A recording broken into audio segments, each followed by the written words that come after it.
Amigos, amigas, bienvenidos a esta edición de día martes que cuenta con la presencia, como todos los martes, Nicole Rodríguez. Estamos listos para aburrirlos lo mejor que podamos con una hora aproximadamente de examen de las maravillosas noticias que hay en el mundo y en Chile. Vamos a hacer el máximo esfuerzo para aburrirlos todo el A capítulo. Muy fondo. bien, me Los vamos a gustó aburrir la presentación. sin redención ninguna posible. Y Muy vamos a bien. partir. Esto no es tan aburrido desde un punto de vista y es aburrido en el otro porque no hay mucha novedad, pero todos sabrán que Evelyn Matei hizo unas declaraciones en el sentido de que cada vez respeta menos a Boric. Yo ni siquiera sabía que lo respetaba, pero en fin, dejemos eso para los tratadistas. Y que le parecía que los que llegaron al poder, que incluye a Boris y toda la patota, son unos jovencitos arrogantes, criados en un ambiente próspero, de familia con buena educación, o sea, bueno, en realidad no tenían buena educación, parece, pero con todas las facilidades materiales y que se votaron a revolucionarios, que se enamoraron de la idea de venir a sanar a la galaxia de sus desigualdades, la tonterita de siempre de las nuevas generaciones. Y espérame un momentito, por Así favor, es. porque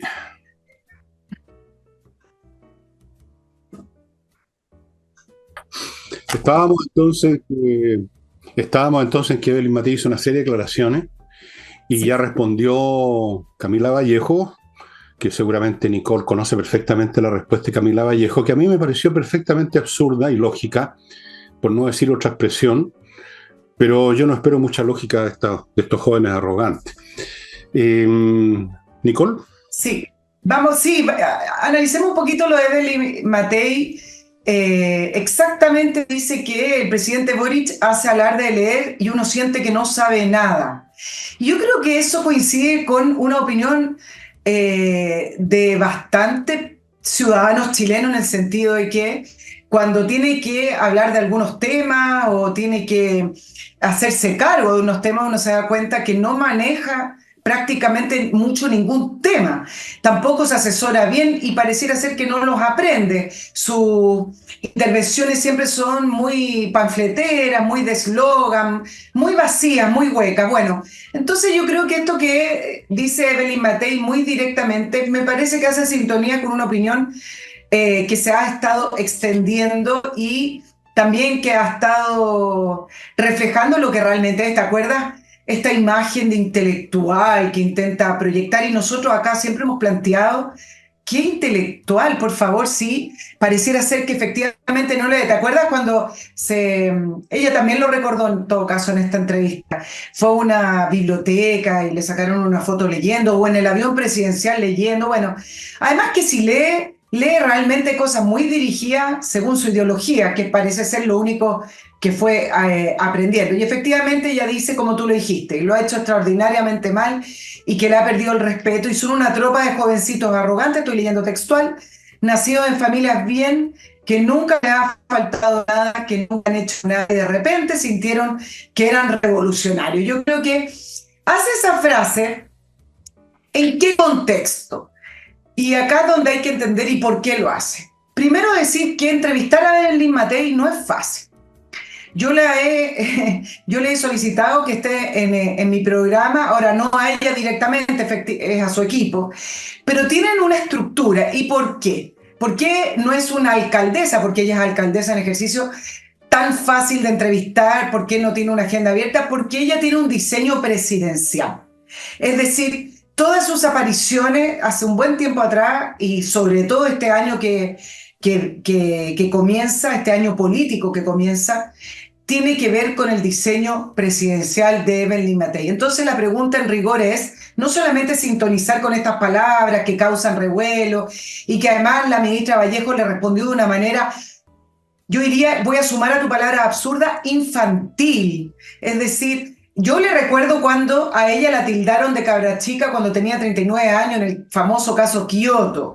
Eh, Muy infantil la respuesta de Camila Vallejo que no vale la pena ni siquiera analizarla. Pero del punto de vista de Matei, ¿por qué hace esta entrevista? Y hay varias razones, yo les quiero plantear algunas que son escenarios probables. Uno, porque vamos a entrar en periodo de vacaciones políticas. El Congreso está a puertas de dejar de sesionar durante febrero. Ella está aprovechando lo que hoy día me contaba un analista que estábamos analizando el por qué Evelyn Matei aparece ahora, el vacío de Kast, y además arremetiendo un poco comunicacionalmente porque estaba bastante callada porque Piñera viene subiendo en las encuestas. Y ustedes dicen, ¿y esto importa? Sí, sí importa. Piñera se presentaría en otra elección presidencial. Nada es improbable en política. Y entonces ve que Kast está silenciado, viene bajando, Piñera viene subiendo. Entonces, para algunos esto tiene que ver con este diseño de volver a estar en la primera plana con estas frases que son reproducidas, que causan polémica, que sintonizan con las personas, para poder ver de qué manera ella puede consolidar un liderazgo que va a tener que definirse entre abril y mayo si va o no a la reelección en la Municipalidad de Providencia para las elecciones de finales de este año, o bien entra de lleno a la carrera presidencial.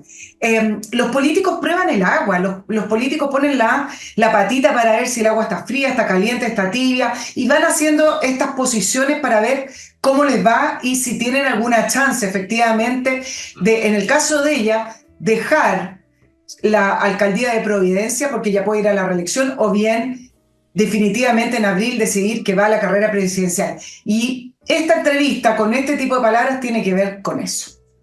Puede ser, como tú dices, usando una palabra que es muy tuya, que haya un diseño. Sí. Puede ser que no, que simplemente tenía acumuladas ganas de decir esas cosas y se dio la oportunidad. Todo puede ser, y por lo tanto podemos especular todo lo que se nos dé la real gana. Y estaba pensando, ¿qué le conviene si ella tiene aspiraciones presidenciales? Que eso yo creo que podemos darlo por seguro. Si le conviene o no presentarse como candidata a la alcaldía. Corre el riesgo, por supuesto, si fuera derrotada eso sería muy malo, pero se ve difícil quién podría derrotarla en esa comuna, salvo que otros tuvieran un diseño para derrotarla y hicieran lo que se hizo con la elección de la señora alcaldesa de Santiago, que trasladaron, fue una verdadera... Dejó chico la emigración del pueblo judío, los egipcios, la cantidad de votantes del Partido Comunista que los fueron a inscribir a Santiago. Sí, eso fue así, yo lo dije hace millones de años. Podrían hacerle una jugarreta como esa, pero no sé. Tal vez el dejar de ser candidata o dejar de ser alcaldesa pierde una plataforma importante. Yo no sé qué cálculos harán en estos casos los especialistas en estas cuestiones, y la verdad las cosas que me importan re poco. Me parece más interesante lo que dijo más bien. Boric efectivamente es la persona que tú has descrito, que ella describe, porque es toda su generación, sí, por eso que Boric está donde está. Boric no llegó elegido por los adultos mayores de este país, pues, si ahí están las estadísticas. Puede que hubo muchos que votaron por él de todas maneras, pero por rebote, por razones digamos, por evitar mal mayor, en un momento dado por evitar a Jadwe, que les pareció peor, en lo cual no sé, parece que podían haber tenido razón. Pero así por gusto, por gana, básicamente fue un voto juvenil.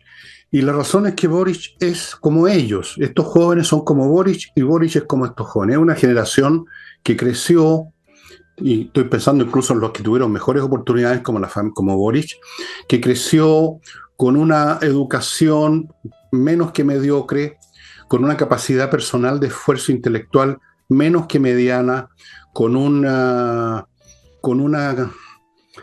conocimiento superficial de las cosas, con muchas pretensiones y mamándose toda la folletería que cayó en sus manos. Son hijitos de Netflix, de los folletos, hasta de la Greta Thunberg, que es menor que ellos. No tienen consistencia, no tienen sustancia. Yo he dicho muchas veces, y lo he usado como metáfora, que si les pasas un problema con la regla de 3 siempre no lo pueden solucionar. Y con eso estoy diciendo que su intelectualidad no tiene sustancia ninguna. Tú le haces una prueba de cualquier cosa y los rajáis a todo.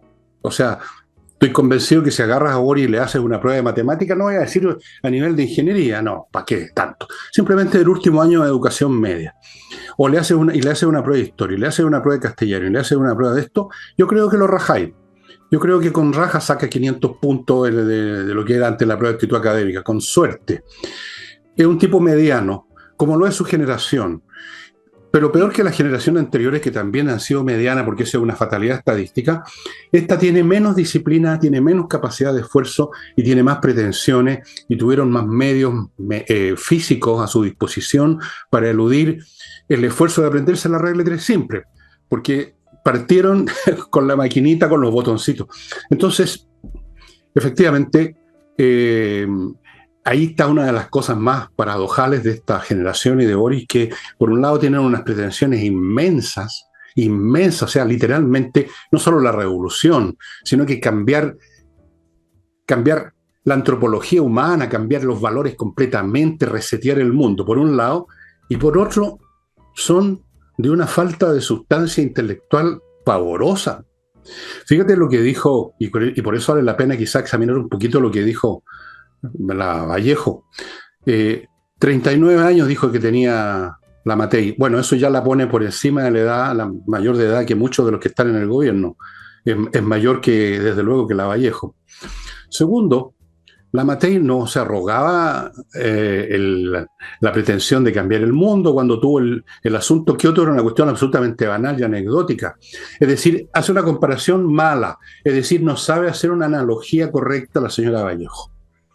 No tiene nada que ver, Sí. con Matei, con el caso, con lo que le está imputando a Boric y a su generación la Matei. Cada vez que abren la boca y tratan de refutar un punto, se hunden más en el pantano de la ignorancia y la falta de lógica. Lo peor es la falta de lógica, eso es lo que más me molesta a mí personalmente. O sea, no saben engranar una cosa con otra. Y la historia los puso en los cargos más altos. Esa es una de las paradojas más grandes que hemos vivido como nación.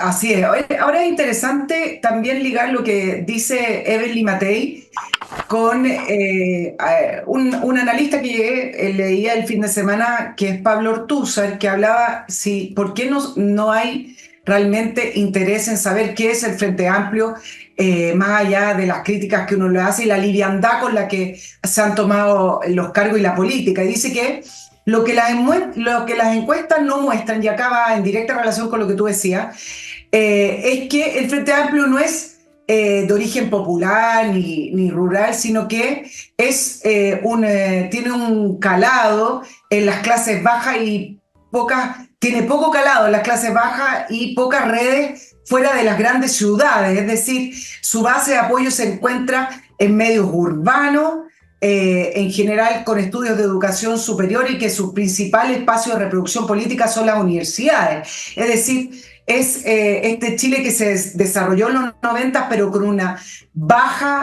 un bajo nivel educacional, no solamente en los liceos o en la escuela o en los colegios, sino que también en las universidades, que creo que ahí es donde es el punto más importante, donde al final hacen política, crecen haciendo política y van pasando en la universidad sin aprender prácticamente nada. Pasan porque son políticos. Hay varias entrevistas cuando salió, no cuando salió, pero cuando fue candidato el presidente Boric, de compañeros de la Escuela de Derecho de la Universidad de Chile que hablaban, y otros que decían, nunca iba a clase, nunca estaba, porque siempre estaba haciendo política. Entonces uno dice, bueno, él no se tituló, pero ¿cómo es que fue pasando de ramo? Claro, porque van tejiendo redes de poder y se las arreglan. Bueno, eso es el Frente Amplio, no tiene ninguna sustancia y es de una manera fácil, es un pegoteo de cliché, un pegoteo de ideas sin ningún tipo de consistencia importante, que se nota todos los días con el gobierno en ejercicio.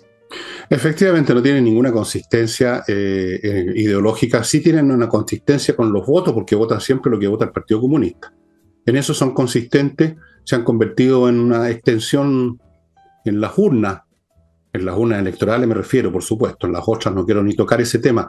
Una extensión de las urnas electorales, una extensión en el Congreso del Partido Comunista, simplemente. En eso sí son consistentes. Lo único a lo que se han aferrado, porque no tienen ninguna visión. Los comunistas tienen, por último, supongo yo, algunos, porque deben haber muchos comunistas que tampoco han abierto un libro, pero algunos por lo menos uno puede suponer que han estudiado a Carlos Marx, a Lenin y a todos digamos, los santos apóstoles del marxismo, pero ¿qué es lo que han estudiado?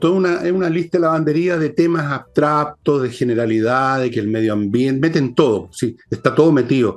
La cuestión de los sexos, la cuestión del medio ambiente, la justicia, la igualdad, el globalismo, qué sé yo, hasta los extraterrestres, quizás están, no sé si tienen un capítulo para eso.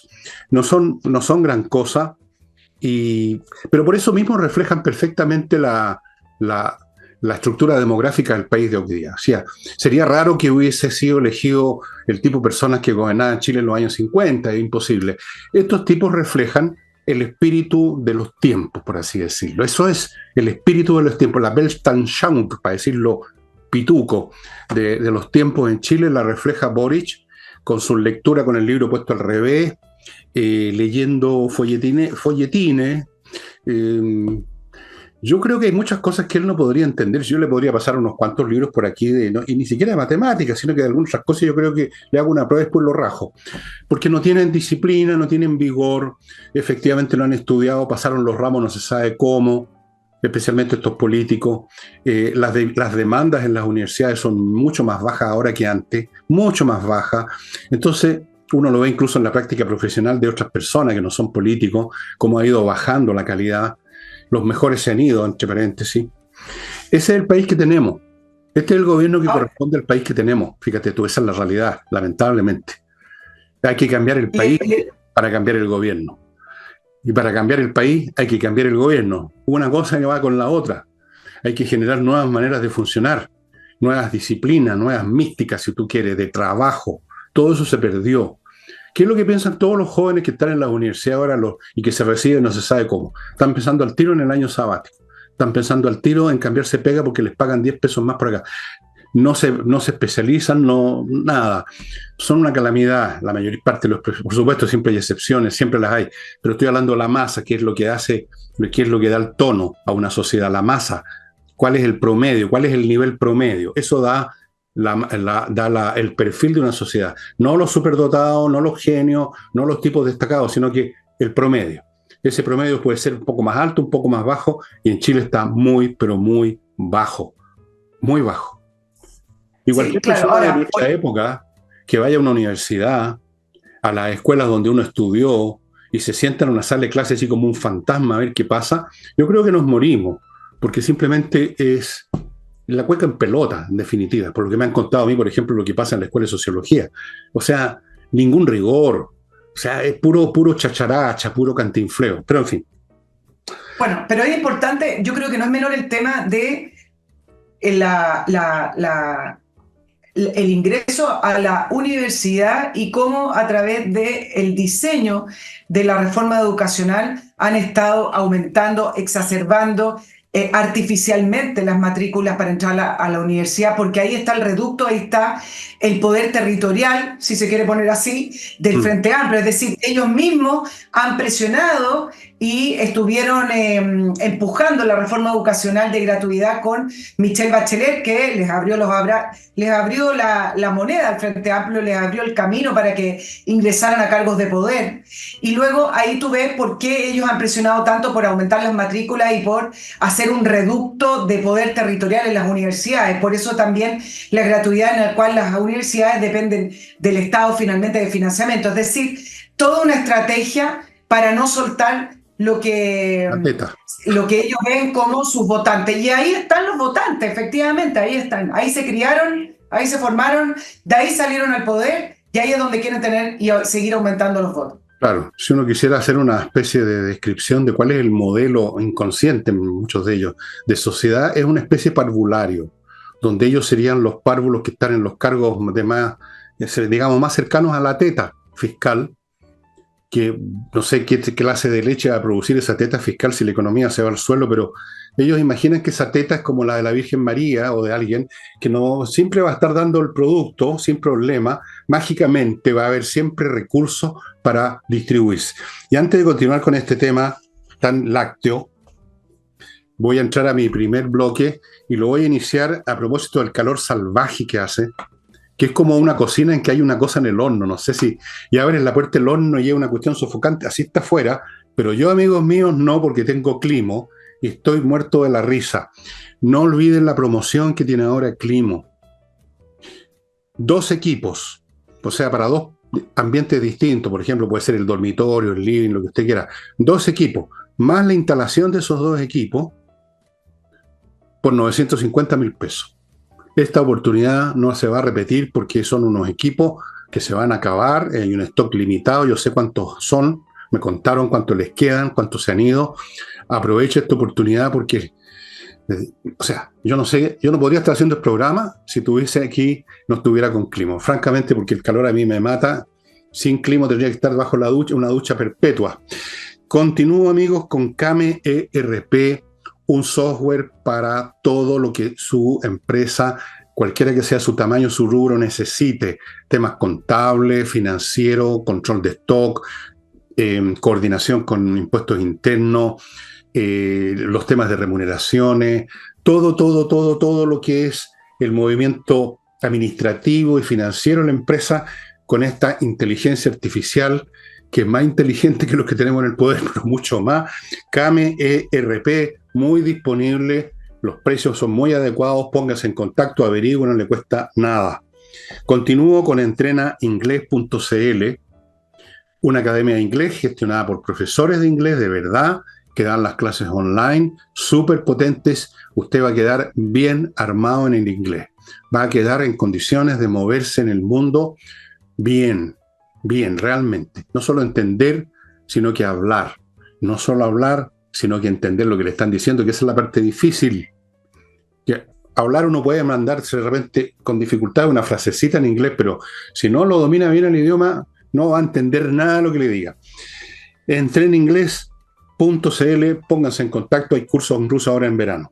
Continúo con gestioncondominios.cl, que es una empresa que se dedica a gestionar el aspecto de papel de la gestión de un condominio. Es decir, por ejemplo, los cobros de gastos comunes, que es una lata, porque de repente la mitad de la gente no ha pagado, se ha atrasado, hay que estar punceteándolo, es un tema jodido. El tema de las remuneraciones, el personal que trabaja en el condominio, eso implica a su vez la cuestión de las cotizaciones y otros 1000 temas más, porque los edificios al administrar se mueven plata. Si no, no es chacota esta cuestión, hay un cálculo cuántos millones al año mueve un edificio promedio y es bastante plata. Entonces, gestiondecondominios.cl se hace cargo de eso para que usted se haga cargo del aspecto físico, la limpieza, el mantenimiento, los jardines, los ascensores, todo lo demás. Y las entradas, entre paréntesis, ojo con eso. Continúo con tuasesoriatributaria.cl, una empresa que, como lo dice su nombre, se especializa en el tema tributario de las empresas y de sus socios, de sus altos dirigentes ejecutivos, para que usted no tenga problemas con impuestos internos, que son problemas bastante molestos cuando llegan a existir y pueden joderle la vida todo el año, que la multa, que esto, que el mail, que esto está mal hecho, que tiene que rehacer el formulario, que hay que buscar no sé qué cosa, todo eso. Se hacen cargo de eso, se hacen cargo también de temas de contabilidad, lo alivian a usted la pega enormemente. tuasesoriatributaria.cl y eso, hemos terminado el primer bloque y volvemos con Nicole. Oye, repasemos un poquito lo que ha pasado con el tema de las pensiones de gracia, que a nadie le hacen mucha gracia, con los distintos requerimientos. Yo les quiero recordar, sí, que el tema de las pensiones de gracia, producto de lo que ocurrió en octubre del año 2019, fue una iniciativa del Partido Comunista, del diputado Daniel Núñez, que le pidió a un gobierno que estaba de rodillas que se implementara este sistema de reparación. Ahora, hay antecedentes que son sumamente graves. Acá tenemos un puzzle exactamente igual a lo que ocurre con el caso Fundaciones, que están todas las piezas que explican lo que está pasando, pero que todavía falta que se muestre el cuadro completo, la imagen completa. ¿Ha visto cuando empieza uno a armar el puzzle y dice, oh, se entiende la imagen que me quiere mostrar el puzzle, pero me falta esa pieza aquí, esa pieza acá? Bueno, yo creo que tanto pensiones de gracia como indultos, más o menos está mostrando el puzzle de este gobierno, quiénes son y cómo llegaron al poder. Entonces tenemos, con el caso de pensiones de gracia, el gobierno recibió un preinforme de Contraloría en septiembre. para que se hagan una idea. Y el informe final lo recibió en diciembre. Esto fue antes que se empezara a filtrar por la prensa. Venía la comisión investigadora, ¿ya? Pero antes que se empezara a filtrar por la prensa estos currículum excelentes, estos prontuarios de quienes estaban recibiendo estas pensiones. El INDH en septiembre del 2022, estamos hablando hace más de un año atrás, ofició al gobierno diciéndole que ellos no tenían la capacidad para poder certificar que las personas hayan tenido lesiones graves, etc. Ellos simplemente se dedicaron a anotar cuando alguien acudía al INDH a través de los observadores a decir yo sufrí lesiones, nadie revisó nada. ¿Qué es lo que hizo el gobierno? Culpó al gobierno anterior. Algo que después, eso fue la ministra Vallejo, se desmintió rápidamente porque hay un decreto exento que salió en información donde se pedía que se respaldara con informes médicos. Bueno, Monsalve culpó al INDH, así que están ahí en un altercado con el INDH diciendo que es culpa de esa institución y el INDH mostrando este oficio. Y ya entró Fiscalía. Entonces, nada de lo que hoy vemos sorprende porque desde el año 2022 que se está pidiendo información de los beneficiarios de estas pensiones de gracia, lo pidió la oposición y el gobierno dijo que no, que era una información sensible.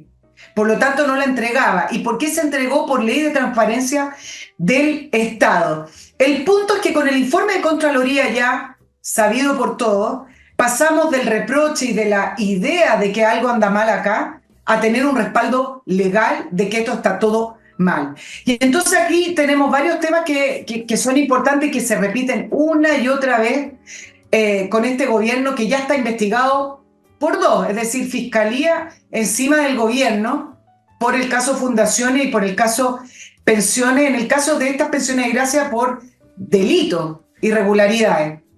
Entonces tenemos un gobierno con este sello de opacidad, que siempre está actuando en las sombras, que nunca responde, que siempre miente y después cuando es pillado, cuando se filtra en la prensa, cuando entra a Contraloría, reacciona. Lo mismo que con el tema del lobby. Ahora, ¿por qué tanta opacidad? Sí, esa es la pregunta. ¿Por qué tanta? Porque en el alma, y yo creo que son varias las respuestas que se juntan en una, porque al final de cuentas el alma mater de este gobierno, de su gente, de su presidente, del Frente Amplio, de cómo surgieron hacia el poder, está el famoso mal llamado estallido social y todo el relato que levantaron y que crearon ficticiamente en torno a esto. Y el estallido tuvo consecuencias gravísimas, no solamente con el tema de la delincuencia. Hubo movimientos telúricos en torno a la política, a las instituciones. Fue un movimiento telúrico, produjo como una especie de falla de San Andrés.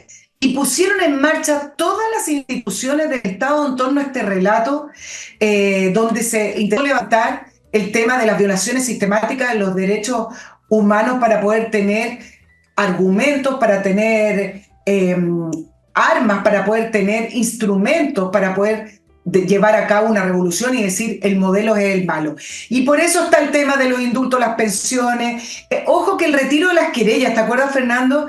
Apenas ingresó el gobierno, sacaron las 139 querellas por ley de seguridad interior del Estado. Bueno, todo eso que premia la violencia, que al final legitima la violencia, está instalado en el corazón de estas personas que hoy nos gobiernan. Entonces la pregunta es, y acá termino, y realmente yo creo que hay que preguntar porque en torno a esto se han creado muchos gastos y muchos movimientos institucionales y todavía hay procesos judiciales. ¿Realmente hubo violación a los derechos humanos en octubre del año 2019 y los meses que vinieron?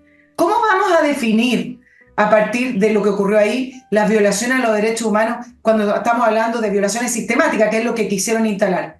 Si uno empieza a desmenuzar, ¿dónde está la protesta social? ¿Dónde está la gente? Porque cuando uno empieza a limpiar el cuadro, solamente vemos a delincuentes, solamente vemos una primera línea con un prontuario gigante, premiados o indultados, a los cuales la justicia ya no los persigue porque el gobierno retiró las querellas. Entonces, ¿dónde está el tema del estallido social pidiendo un nuevo modelo? No está. Es un estallido delictual que protegió esta clase política para poder llegar al poder. No, no fue un estallido delictual. Eso no sé por qué inventaron eso. Esto fue una insurrección. Si ya lo he explicado tantas veces que ya me da un poco lata repetirlo. Una insurrección es un acto organizado y planeado. No es un estallido ni de la gente ni de los delincuentes. Es un acto organizado, planeado o con un diseño, como dices tú. Pero primera cuestión, no sigamos con esto del estallido. Segundo, no son ellos hijos del estallido o de la insurrección, sino que ellos la provocaron, ellos son padres de la insurrección. Fue un instrumento para debilitar al orden establecido y que se dieran todas las circunstancias y consecuencias que llevaron a los Boric y los demás al poder. Esto fue un proceso absolutamente planeado. Las primeras líneas no aparecieron de la noche a la mañana, de la nada. Los que llegaron a la misma hora a todas las estaciones del metro con acelerante tampoco era doña Juanita, eran tipos organizados. Y mucha gente que está en La Moneda formó parte de eso desde antes. Esa información existe y yo sé quiénes la tienen. Hay algunas agencias de inteligencia que tienen esa información. Y es una de las razones, entre paréntesis, de los indultos y de todas estas cosas, porque por supuesto, si la información la tienen las agencias de inteligencia, con mucha mayor razón la tienen los que participaron, pero que no están en el gobierno, pero que están al ladito del gobierno, que son eso que llaman en general las bases, los combatientes, los luchadores sociales. Hay muchas cosas que la gente no tiene idea sobre esta cuestión. Pero es cuestión de pensar un poco para darse cuenta que esto fue un asunto organizado y de ahí salió todo. Eso primero. En cuanto a esto de las violaciones de derechos humanos, no hubo violaciones a los derechos humanos. Lo que hubo fueron personas que sufrieron daños físicos porque participaron en una lucha física. La violación de los derechos humanos supone una cosa muy simple. Supone que la víctima está en un estado de pasividad completa frente a otro, por ejemplo, alguien que lo toman, lo llevan y lo torturan. Esa es una violación de derechos humanos. A una persona que la meten a un campo de concentración y después la meten en un horno. Eso es una violación de los derechos humanos. Un ente pasivo frente a un poder omnímodo. Lo que se sufre en una lucha, por ejemplo, un soldado en una guerra sufre mucho más que reventársele un ojo. Le pueden cortar una pierna, le pueden volar la cabeza, lo pueden despanzurrar con una bomba, pero nadie dice, este fue una víctima de los derechos humanos, este fue una víctima de un enfrentamiento físico, cinético. Lo que fueron a las revueltas en las calles en esos días fueron con bombas, fueron con armas de fuego, fueron con cuchillo, fueron con ondas y balines de acero, fueron al enfrentamiento cinético con la policía y los pocos militares que habían. Y en medio de esa trifulca, algunos de ellos resultaron muy lesionados, otros no tan lesionados y otros inventaron lesiones y son aquellos que han estado siendo denunciados como falsas víctimas. O sea, lo que yo te quiero decir, el concepto mismo de que el Estado tenga que premiar o pagar o indemnizar a una víctima de un daño físico que sufrió en el contexto de una lucha en la que se metió voluntariamente, me parece que no tiene sostén ninguno. No tiene sostén. Aquí no se trata simplemente de que hay personas que no merecen estas pensiones vitalicias. El concepto mismo no tiene sentido en estos casos. Puede tener sentido cuando el Estado, como ha ocurrido algunas veces, le dan una pensión a un escritor, un viejito, que fue un hombre que aportó en las ciencias, en las artes, que está muerto de hambre, que no tiene nada, entonces el Estado le da una pensión. Ya, pero esto, pensionar a alguien que fue a eso, a la pelea, que fue a matar, a quemar vivo a Carabineros, y resulta que él sufrió daños también. Bueno, ¿por qué le tienen que dar una pensión? ¿Por qué el orden social tiene que premiar con una pensión a quien quería destruir el orden social? Dime tú, ¿cuál es la lógica de eso? Y sin embargo, esa lógica se instaló. Y ahora todo el mundo discute no el principio mismo que es perverso, que es falso, sino que discuten quiénes tendrían derecho o no. ¿Realmente resulta una herida o no? ¿Realmente merece o no? No, no es ese el punto. Pero fíjate, la izquierda instaló ese concepto y fue aceptado por todos los políticos. Yo creo que no hay ningún político que no diga sí, bueno, hay algunos que sufrieron daño y que tienen que tener una pensión vitalicia, pero hay otros que no, esos son los que no corresponden, etcétera. No es el punto. No es el punto. ¿No es así? Por eso te haga que la pregunta en rigor es acá hubo o no hubo violación a los derechos No, humanos y en qué contexto. no hubo, No hubo no hubo, porque lo que estaba ocurriendo en las calles no tiene que ver con eso. nada que ver, Y nada que ver. entonces, claro, efectivamente. Entonces hay dos movimientos que a mí me parecen interesantes. Uno, pedir la revocación total de los 419 eh, pensiones de gracia otorgadas en ese contexto, y dos, que se ofició al CERVEL para conocer. Y yo creo que acá el CERVEL va a quedar corto. Se ofició al CERVEL para conocer la afiliación política o la militancia de algunos de los pensionados. Pero tú sabes que tener el listado de los pensionados y hacer el cruce de información, la gente cree que es fácil. Pero yo, en una entrevista que tengo en mi canal, en mi programa de entrevista, hablé con el presidente de la Comisión de Pensiones de Gracia, Henry Leal, y el cruce de información es imposible porque no está toda la información. Tú tienes que disponer de un equipo que haga ese cruce porque no la entregan y porque además la información en el Estado está muy dispersa. Me parece que va a ser difícil lo que haga el CERVEL con eso, pero me parece interesante porque, como lo dije en un principio, acá hay un puzzle que más o menos uno se imagina porque la caja te muestra la foto y acá la caja la tenemos, pero que todavía nos faltan algunas piezas ¿Parece? para poder confirmar que ese es el cuadro, ¿no es cierto? Bueno, yo no sé si es un puzzle, porque la palabra puzzle asume una cosa enigmática, que uno no conoce en qué consiste el problema. En el caso de que tú pones el ejemplo de un rompecabezas, por ejemplo, bueno, uno tiene claro de qué se trata porque está la foto de la cosa que vamos a armar. Un puzzle propiamente tal, uno no tiene idea de qué se trata. Y en este caso tenemos todos, o debiéramos tener todos claro de qué se trata. Si tenemos claro de qué se trata, pues todas las cosas que han pasado, yo no veo dónde está el puzzle. La autoría está clara, los motivos están claros, los hechores son conocidos. ¿Dónde está el puzzle? ¿Dónde? Yo no veo ningún puzzle aquí. Yo lo que veo Claro, es pero hay que completarlo. No, está bien, sí se bueno, pueden entiende, faltar pero piezas, desde el desde punto de vista luego. judicial hay que Entiendo tu punto, que pueden faltar algunos detalles, pero en general el concepto está sí. claro. Ahora, faltarán algunas piezas, pero en general el cuadro lo tenemos súper claro: quiénes son los autores, cuáles son los planes o diseños. Todo eso está clarísimo, no hay duda ninguna. Y el público, para esto no se requiere ser Sherlock Holmes, el público lo sabe en general, lo saben incluso los hechores, lo saben más que nadie porque fueron los protagonistas. Y antes de continuar, amigos, unas cuantas cositas. Primero, les quiero recordar la Unión de Amigos de los Animales, que no se las recordaba hacía un rato, y yo tengo mucha sensibilidad con los animales, más que con los seres humanos. Perdón, yo soy ultra derechista, ustedes ya saben, no tengo... Unión de Amigos de los Animales, amigos, no tiene aportes de las ONG, no recibe platas raras, solamente funciona con la plata de la gente que pertenece a la Unión de Amigos de los Animales, o sea, los amigos de los animales, la gente que todos los meses o de vez en cuando manda unos pesos o manda una bolsa con comida, o es un veterinario que se da una vuelta y atiende gratis unos animales. Es una labor preciosa.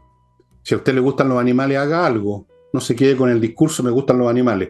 Póngase en contacto, uniondeamigoslosanimales.cl, y vea cómo podría ayudar. Segundo, ¿cómo me puede ayudar a mí con mi libro, amigos? No necesito ayuda, se está yendo rápidamente, pero obviamente los quiero vender todos, necesito venderlos todos para poder seguir subsistiendo como editor. Y ustedes no saben lo que es difícil, lo costoso en tiempo, dinero, esfuerzos, trámites. Publicar un libro es tremendo, cuando es difícil. Y además este es un libro súper entretenido que yo se lo recomiendo para las vacaciones. Si usted no tiene contacto con la música clásica, nunca lo ha tenido, aquí yo lo llevo de la mano literalmente para que usted sepa quién era Papito Haydn, qué pasó con Beethoven, qué clase de música de ellos fue la primera que me llegó a mi mente y a mi corazón, y por la cual me convertí desde que era un nene que andaba a cuatro patas, poco menos melómano. Todo esto está en momentos musicales en yo menor. ¿Ok? ¿Dónde está? Ya saben, elvillegas.cl/tienda. Hay otros libros míos también ahí que van quedando, que son muy poquitos, pero están. Y ahora voy a mi sponsor normales, Edisur, a propósito del libro, una editorial chilena que edita puros títulos interesantes. Y si ustedes no me creen, vayan a su local que tienen en Compañía 1025, donde está Parasitismo en su versión, que se los he mostrado, y algunas personas lo han adquirido y están muy interesadas, lo encuentran realmente un libro muy notable. Pero tienen otros títulos también, Compañía 1025. Continúo con AutoWolf, que le deja su auto como nuevo, la carrocería, en un día y en su casa. Delante suyo hacen la pega y por lo tanto usted tiene, digamos, usted es el que controla la calidad. Por eso que ellos pueden garantizar, la calidad es de primera. Se lo doy garantizado yo porque me hicieron el tratamiento de un auto el año 90, que es tan viejo que me pagan a mí en la municipalidad, más que yo tener que pagar por la patente. Continúo con KM Millas, el lugar al cual tiene que ir, kmmillas.cl, para que sus millas acumuladas se conviertan en plata en vez de convertirse en un cero, porque las empresas las borran en cualquier momento y usted se queda sin millas. Antes que eso pase, salvo que las vaya a ocupar muy pronto, vaya a KM Millas y se convierten en dinero. Y termino este bloque con Torch y les muestro otra de estas linternas tan especiales. Esta es un poquito más grande, pero todavía es bastante más chica que las linternas convencionales. Y la potencia que tiene es salvaje y usted la puede aumentar hasta donde quiera. Aquí voy a apagar esta cuestión. Se alimenta por sí mismo, tiene una batería propia que usted la alimenta por acá atrás, usted le enchufa aquí una unidad USB y listo. Resiste golpe, resiste agua. Fantástica. Esto es el tipo de cosas que uno tiene que tener siempre a mano, estimados amigos. Continúo con nada más. Po. Se acabó este bloque. Continuamos con el programa. Continuamos. Oye, vámonos al área internacional. No quiero. No quiero. ¿No quiere? ¿A dónde quiere ir? ¿Al planeta Marte quiere ir? Vamos al planeta Marte. Yo me quiero ir a mi planeta de origen. Que no es. Ya, verdad, sí. Es otro planeta. Algún día les voy a contar. Mira, mientras preparas tú, vámonos a algunos temas internacionales. Uno muy relevante, porque otra de las consecuencias de esta guerra entre Israel y Hamas en Gaza es que se pudo destapar por fin lo que se venía denunciando desde el año 2015, y es que la Agencia de Refugiados Palestinos, ya les voy a explicar cómo funciona, en su sigla UNRWA, única, porque se creó paralelamente al ACNUR, es decir, es la única área que trabaja de una manera relacionada con ACNUR, porque es una agencia independiente y que se creó exclusivamente para palestinos en la zona de Siria, Irak, el Líbano, Gaza, Cisjordania, etc. Bueno, el punto es que se pudo constatar ahora con información que parte de los terroristas que perpetuaron esta masacre el 7 de octubre tenían personas de la Agencia de Refugiados Palestinos. Se calcula que 2 cruzaron juntos la frontera, pero que además otros varios fueron quienes prestaron asistencia y ayuda para que jamás pudiera matar a estos 1.400 judíos. Ya empezaron a salir más información y se calculó que 10% de los empleados de la UNRWA está directamente relacionado con el grupo terrorista Hamas. Entonces, ¿qué pasó? Esto es una denuncia que viene, como les decía, desde el año 2015. Tanto es así que en el 2019, después de la presión de Israel y de algunos países de Europa, se destituyó directamente al director de la Agencia para Refugiados Palestinos por los cargos. Uno, por corrupción, evidentemente, porque siempre se llevan la plata para el bolsillo. 2, por permitir que las escuelas, porque la Agencia de Refugiados, olvídense de esa imagen que tiene que ver solo con los campamentos. La Agencia de Refugiados para Palestina funciona instalando hospitales, funciona instalando escuelas, y se le comprobó a este director que destituyeron que permitía que las escuelas enseñaran matar a los judíos y odiar a los judíos desde la infancia.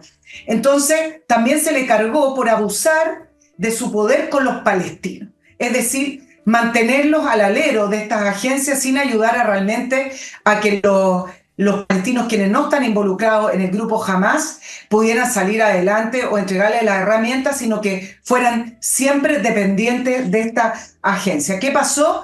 Más de 16 países cortaron el financiamiento a la Agencia de Refugiados Palestinos. Solo Estados Unidos el año 2022 entregó más de $340 millones directamente a esta agencia. Y Antonio Guterres, que lentamente desde este 2015 que se le pedía que investigara, no quiso, solo activó el despido de estos 12 funcionarios directamente y las investigaciones para el resto después que se cortara el financiamiento. Pero Antonio Gutiérrez tiene un tema acá. ¿Cómo llegó él a ser secretario general de la ONU? No porque fue primer ministro de Portugal, sino que él es lo que se llama estas personas que hacen esta carrera de burócrata. ¿Y de dónde viene Antonio Gutiérrez? Bueno, viene de ser el alto comisionado de la ONU para los refugiados. Es decir, él viene directamente de dirigir al ACNUR y de una manera indirecta y también directa de dirigir a esta agencia de refugiados. Calculen que Gaza, que es un territorio muy pequeño, donde viven 2 millones y un poco más de personas, tiene más de 30.000 funcionarios solamente, la agencia para refugiados. Es decir, está lleno de administrativos y funcionarios que se fueron instalando en Gaza, pero que además hay que entender lo siguiente: para funcionar en Gaza, tú necesitas el permiso del grupo terrorista Hamás. No es que usted llegue en un avión y se instale y diga, bueno, yo vengo a ayudar a los refugiados palestinos. Cualquier periodista, cualquier médico, cualquier funcionario de la Cruz Roja y cualquier funcionario de esta agencia de refugiados palestinos de la ONU necesita el permiso del grupo terrorista para funcionar. Entonces, ¿qué es lo que ocurre? Que al final le van otorgando permiso a quienes son parte de su ideología o los van transformando en terroristas. Por eso también esta agencia después de instalarse un largo tiempo, que se fue corrompiendo y al final se hacen parte del grupo terrorista. Imagínense que la Cruz Roja hoy en día en Gaza no ha querido traspasar los medicamentos a quienes aún están rehenes y secuestrados por Hamás, que son 136 personas. Se negaron a entregarles medicamentos. O sea, ¿qué es lo que significa aquello? Por lo tanto, creo que una de las consecuencias, yo no sé si positiva, pero por lo menos que sale a flote un tema que viene circulando hace muchos años y que tiene que ver con lo corrupto y la manera en que funciona esta agencia para refugiados palestinos, donde se viene diciendo que son parte del problema, porque perpetuar el problema palestino significa seguir sobreviviendo y seguir existiendo como agencia de refugiados y seguir metiéndose plata al bolsillo de estos miles de millones que le llegan. Sí, bueno, este es un tema muy complicado y tiene muchos ángulos. Esta agencia partió el año 48, fíjate, mira la cantidad es más vieja que yo. Partió con la primera situación, lo que los árabes, no me acuerdo qué nombre le dan, es como el equivalente judío a la Shoah, para ellos lo que pasó el 48, que fue realmente brutal, para ellos eso es indiscutible. Como ocurren siempre las cosas cuando hay una guerra, pues sí, que de repente se nos olvida que cuando hay guerra pasan cosas brutales y hay gente que muere, gente que pierde sus tierras, gente que pierde sus casas. Y eso le pasó a muchos palestinos, eso es un hecho histórico. No vamos a discutir ese hecho. En ese momento llega esta organización y empieza a asistir a estas personas que habían perdido todo, perdían sus casas, por la situación de guerra, porque fue agredido el Estado de Israel y Israel reaccionó, y etcétera, y pasaron las cosas que pasan en la guerra. Y con los años fue pasando algo que era inevitable. Se empiezan a interrelacionar unos con otros, empiezan a llegar gente que ya tienen simpatías por esa causa, si no, no estarían ahí, no habrían entrado a esa organización, se empiezan a acercar personalmente con ese mundo, y entonces naturalmente que un porcentaje terminan convertido en parte del movimiento y se convierten en ayudistas del movimiento. Eso es inexorable. Segunda cosa que quiero decir, porque hay que tener los términos claros. Estos grupos que ya todo el mundo llama terroristas, en realidad son ejércitos que hacen actos terroristas, sí, claro. Llamo acto terrorista, por ejemplo, poner una bomba en un bus para matar civiles así indiscriminadamente. Ese es un acto terrorista. No es un acto militar, es un acto terrorista. Que lo pueden cometer civiles o lo puede cometer un ejército también. Pero ellos son un ejército que tienen una causa nacional que comete actos terroristas y ahora, por ejemplo, están en una guerra convencional con el ejército israelita. Es una guerra convencional. Se disparan unos a otros, se matan unos a otros. El tema es bastante más complicado que como lo pone la prensa o como lo ponen los políticos, que aquí tenemos por un lado los buenos y por otro lado los malos, que son los terroristas. Claro que son terroristas en algunos momentos, pero el tema es bastante más complejo. Si fuera meramente un grupo terrorista, no estaría Israel con el gran problema que tiene ahora de 20 frentes a su alrededor y enfrentando a grupos numerosísimos bien entrenados, bien armados, con logística, con sistema de comunicaciones, con una ciudad subterránea completa. Eso no es un grupo terrorista, eso es un ejército. Eso es casi un Estado dentro del Estado. Esa es la realidad que está enfrentando Israel. Esa es la cuestión, si no son un terrorista.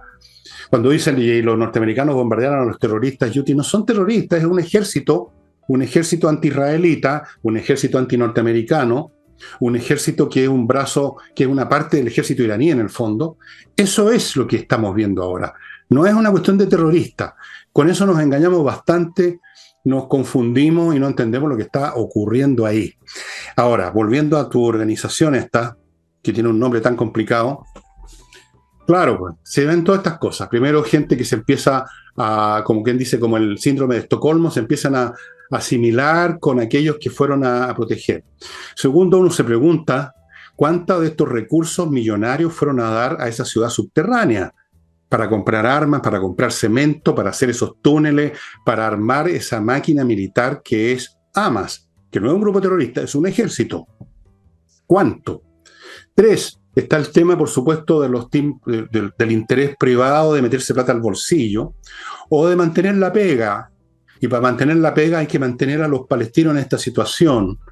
Y bueno, entonces ahí se comunica con Hamas, que tampoco quería las soluciones que en distintos momentos tenían para tener un Estado palestino y las rechazaron.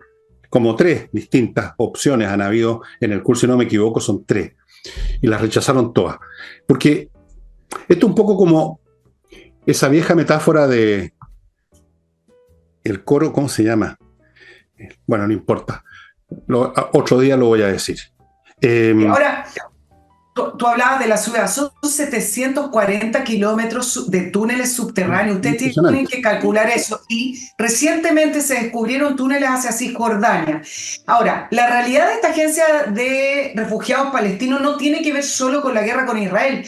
Tiene que ver con que países árabes no aceptaron a los palestinos de vuelta tampoco. Es decir, Egipto cerró su frontera, Siria cerró su frontera, Jordania no quiso recibir. También está en la misma situación el Líbano. Es decir, esto de los refugiados palestinos no solo tiene que ver con Israel, sino que también tiene que ver con la respuesta del resto de los países árabes. ¿Qué es lo que hizo Egipto?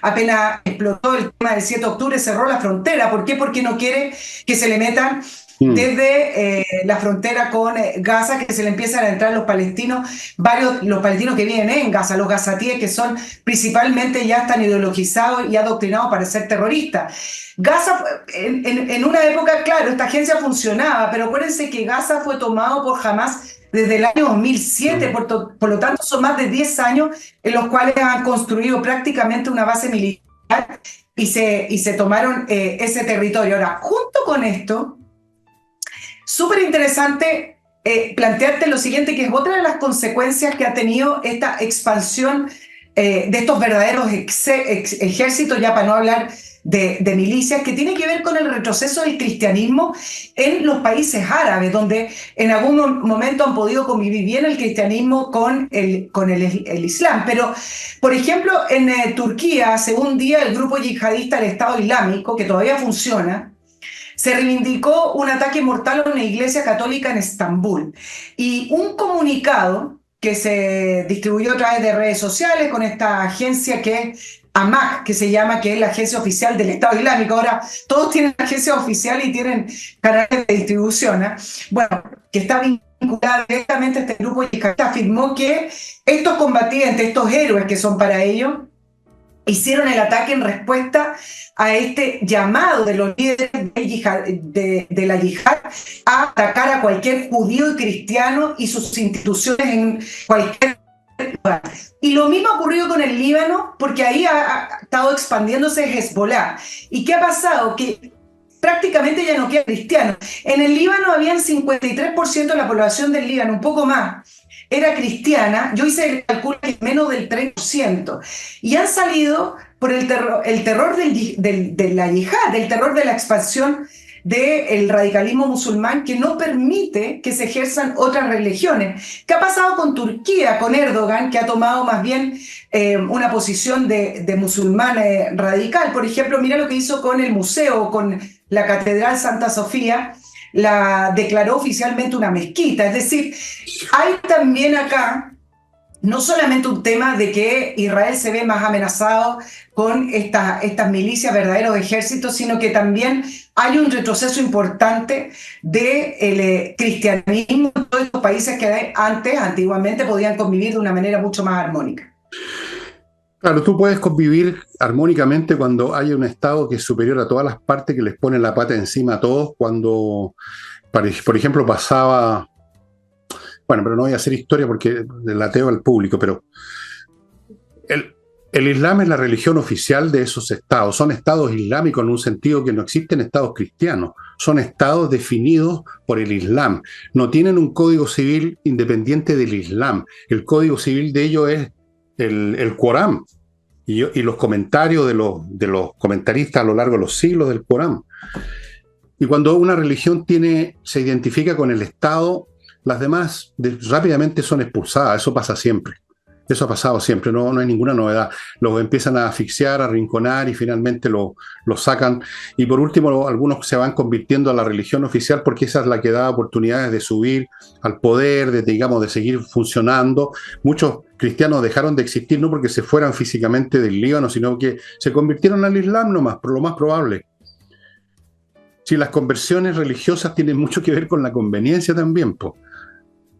Gran parte de las conversiones del mundo pagano, de la Roma tardía, al cristianismo fueron el resultado de que el Estado era cristiano. Entonces, si tú no eras cristiano, tus oportunidades de carrera en la corte imperial o qué sé yo, disminuían. Fuera que había una persecución a los templos paganos, etc. Hay una cuestión de conveniencia práctica. Entonces, las religiones coexisten sin problemas cuando no hay un Estado confesional.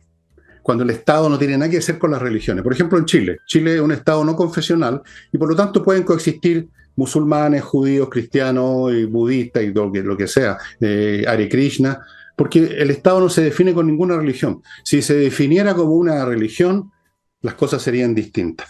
Y antes de continuar con estas prédicas religiosas que estamos haciendo con Nicole, porque te has convertido en una abadesa, Nicole. Yo, la más religiosa. Claro, seguro, no digo nada. Vamos a mi próximo bloque, amigos, que lo inicio con Patricia Stocker, un grupo de profesionales que ustedes están viendo ahí la dirección, que va a inscribir la marca de su pyme, de lo que sea que inventó, a lo mejor inventó usted la rueda, el fuego, alguna cosa, le puso un nombre, fuego, por ejemplo. Haga que lo inscriba Patricia Stocker para que no tenga problemas con los frescos que nunca faltan y que lo van a extorsionar por la marca y le van a hacer la vida imposible. patriciastocker.com. Continúo con Revista Mundo Bursátil, que los insta a suscribirse para que esté bien informado, de modo que usted sepa dónde invertir y sobre todo sepa dónde no invertir, que eso es bastante más claro lo que es malo que lo que es bueno en las bolsas. Se los dice vuestro servidor que no voy a la bolsa, ni tampoco soy bolsero, pero algo entiendo el asunto. Revista Mundo Bursátil. Suscríbanse, estén bien informados, inviertan bien. Continúo con Compre Oro. Esta es otra posibilidad, digamos, de afirmar bien sus finanzas, tener oro y plata, el metal propiamente tal. En oro, en monedas, en lingotes, como se lo he mostrado algunas veces. Eso nunca pierde valor, es el valor. Das Ding an sich, la cosa en sí. Por lo tanto, tenga usted eso, parte de su plata, póngala en oro, póngala en plata y esté con eso tranquilo. Compreoro.com. Y termino este bloque con espacioajedrez.com, que ya les dije, están abiertas las inscripciones para los cursos que parten en marzo. Hay cursos para todos, jóvenes, niños, gente que sabe un poco de ajedrez, gente que no sabe ni mover las piezas. Hay muchas oportunidades, los cursos son súper baratos, 20 lucas al mes, clases por Zoom, súper cómodas. Hay un club. Por 10 lucas usted entra a ese club y montones de actividades, se conecta con otros jugadores, con otros estudiantes, miles de actividades, realmente un gran pasatiempo y para los niños además un formador de la computadora con que Dios los proveyó a ustedes y es cosa de ustedes que le pongan un buen programa. Y la computadora es más o menos la misma para todo, pero todo depende del programa y el programa se instala en la niñez, el ajedrez, amigos.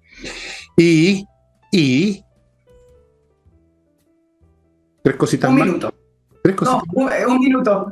Oye, es que igual quería hacer una... Wait a moment, Nicole. Déjame terminar aquí esta cosita para darte todo el tiempo restante. Les quiero recordar a Hey, el corredor que vende todavía por sus métodos y porque se dedica a pocos encargos, no recibe miles de encargos, pocos, y lo hacen bien y trabajan toda la semana, venden. Ángel Hey. Si tiene usted ganas de vender de verdad una propiedad en vez de tenerla estancada en un corredor cualquiera, Ángel Hey. Segundo, remodeling.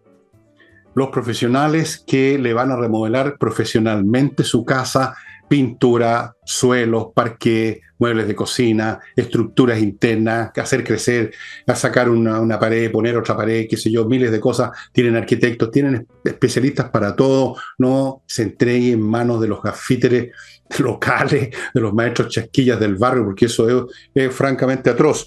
Y termino recordándoles una vez más por qué yo estoy tan aquí fresco como una lechuga. Tengo Climo y hay una oferta espectacular. 2 equipos como los que ustedes están viendo aquí en el afiche.